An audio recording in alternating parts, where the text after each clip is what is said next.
This next story is a story about beer and a town that loves beer. Last week, we told you about a new USA Today survey that ranks Columbus as the #3 beer city in America. According to the Ohio Craft Brewers Association, nearly 50 craft breweries have popped up all around Columbus. Why so much beer here? Perhaps the German heritage in the city, the college town influence? Well, people in the business say it's a cultural brew. Beer just brings people together. Through thousands of years, been that communal drink. We don't have beaches, we don't have mountains, but craft beer has kind of filled that niche that people can really identify with it and enjoy it, and it's become a part of what Columbus is. Places like Seventh Son, Land Grant, Wolf's Ridge, North High Brewing, they all opened more than a decade ago, leading the modern wave of Columbus craft breweries. And it's still a sweat-intensive business. Kind of pushing each other to really be not just good for Ohio breweries, but good for anywhere in the country breweries. Beer is big business in Ohio. 430 breweries are in business in the state, nearly 14,000 employees, generating nearly $1.3 billion annually. Brewers say local is the appeal. The people making the beer are just through the window, and that really helps kind of bridge that gap for people, that they will pay a premium because they know it is locally crafted, it is something that they care about. This is clearly a huge passion of mine.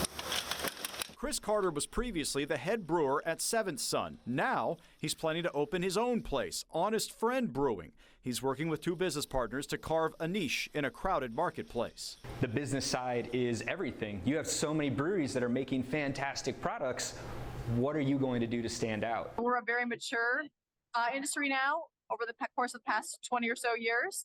And so I think people who are going to open a brewery now need to be very deliberate and have a really good business plan. Local breweries are facing a saturated market and some grim financial realities. According to a study by the Brewers Association, last year nationally, about 400 breweries opened, but nearly 400 others closed. And we saw a decent amount of local breweries here in Columbus shut their doors or transfer ownership, and a lot of people are like, is this the bubble of craft beer? Really narrowed our margins to a ridiculously thin level. Costs have gone up, so prices have gone up, so that's just changed to what it feels like to go out and eat and drink. We still have a very kind of fraternal and collaborative nature, but at the end of the day, we're all still kind of fighting for that shelf space in the big box grocery stores, the tap handle. If you're making really high quality beer and you open in a space that's, I would say, kind of underserved, you can really make yourself a nice little business.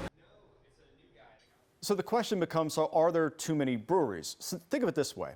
They look at it like, are there too many pizza shops? Are there too many cupcake shops operating out there? They're all over the place. Right. But not all pizza shops are trying to be Pizza Hut and Domino's. Right. Not all cupcake shops are trying to be Hostess. And so the idea is if you can target your market and find a neighborhood, as Gavin said a moment ago there, if you can find sort of that little element that isn't served very strongly, you have a chance to make it, but it is still a very crowded business. And we have seen, though, the response to breweries here in Columbus. I mean, we talked earlier about the aesthetic and that people love even just the environment of the breweries. For sure. So it is very interesting, but not surprising that Columbus is so high on that list. Unique to us. You know what else is not surprising about Columbus? Football. We like beer, we like That's football. true. Ohio State's looking for a new running backs coach all of a sudden. Where Tony Alford is headed and why current Buckeye players are not happy about it. Dave?